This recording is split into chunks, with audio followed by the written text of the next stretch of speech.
যারা ইউটিউবের জন্য কন্টেন্ট ক্রিয়েট করেন তাদের জন্য ইউটিউব মারাত্মক একটি আপডেট নিয়ে এসেছে। এতদিন পর্যন্ত আমরা বিভিন্ন ধরনের কন্টেন্ট বা ছবি আপলোড করার জন্য ইউটিউব অ্যাপস ব্যবহার করতাম অথবা যেকোনো ধরনের একটা ব্রাউজার ব্যবহার করে তারপরে কন্টেন্ট আপলোড করতাম বা ছবি আপলোড করতাম বা পোস্ট দিতাম।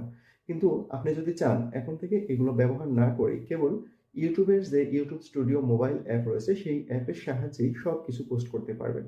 এটা পোস্ট করার জন্য সরাসরি আপনি আপনার মোবাইল অ্যাপে চলে যাবেন। দেন উপরের দিকে দেখুন প্লাস আইকন যুক্ত হয়েছে। এই প্লাস আইকনের উপরে একটা ক্লিক করুন। ক্লিক করলে সরাসরি আপনার মোবাইলের গ্যালারিতে চলে যাবে। আপনি যে ভিডিও অথবা ছবি আপলোড করতে চাচ্ছেন সেই ছবি বা ভিডিওর উপর এবার ক্লিক করুন। দেন এখানে দেখুন সমস্ত ডিটেল ইনফরমেশন চলে এসেছে।